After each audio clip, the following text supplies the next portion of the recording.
Ian Murray, what do you think about the prospect of a referendum in Well, I think it's 2018? completely unnecessary. We've been pretty clear that with the uncertainty across Brexit, the last thing you need is another Scottish independence referendum that would just layer more uncertainty on top of that. If you want to destroy the Scottish economy, this is the best way of doing it, and the First Minister knows that, which is why we've had a will we have one, will we not have one, maybe we'll have one.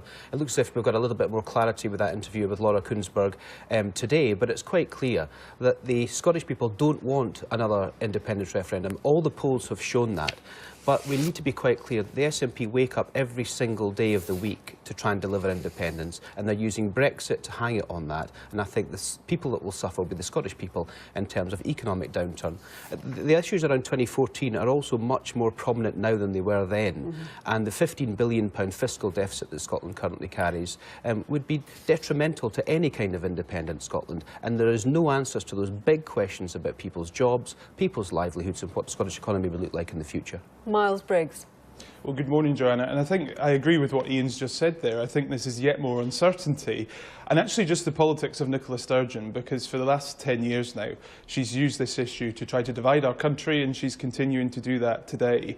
We need to move on as a nation and actually look at how we better run our public services here in Scotland. And it's that fact that Nicola Sturgeon doesn't want to actually maybe look at all the failings her government have that she's using this issue yet again. So it's time to turn the page on the constitutional arguments which have divided our country and work together to get the best possible deal now out of the United Kingdom leaving the European Union. The Scottish position was clear in the referendum. Scotland did not want Brexit.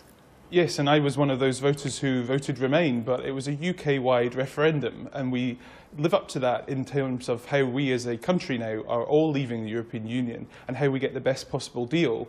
And that's where I've been really impressed with how the UK government's been engaging with the Scottish Parliament and also with all parties across Scotland to listen to the views of industry across Scotland to make sure we get the best possible deal out of Scotland, for Scotland and the UK. Theresa May could block a referendum if that option were to be sort of pursued. Do you think she should?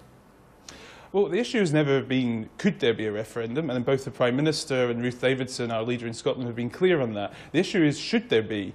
And poll after poll in Scotland shows that people do not want one. If a decision were taken by the SNP, yes, we're going to go for one, Theresa May could block it. Should she do that? Well, they're a minority government in the Scottish Parliament, so they would have to bring forward that vote, and we'll see how parties approach it. I think for people in Scotland, they would want to look at this and see how the government's actually thinking this through, because over the next 2 years, there's a lot of work to do, a lot of work the Scottish Government should be doing to actually secure the best deal for Scotland. I'm not sure their focus is currently on that, and I think that's where people in Scotland will soon punish them for that. At the local elections in May, that's the best opportunity maybe voters will have to elect a strong team of Conservative councillors to send a message to the SNP on this very issue. Ian Murray, I mean, Nicola Sturgeon would need to get permission from Westminster to hold a referendum. Do you think Westminster should withhold it?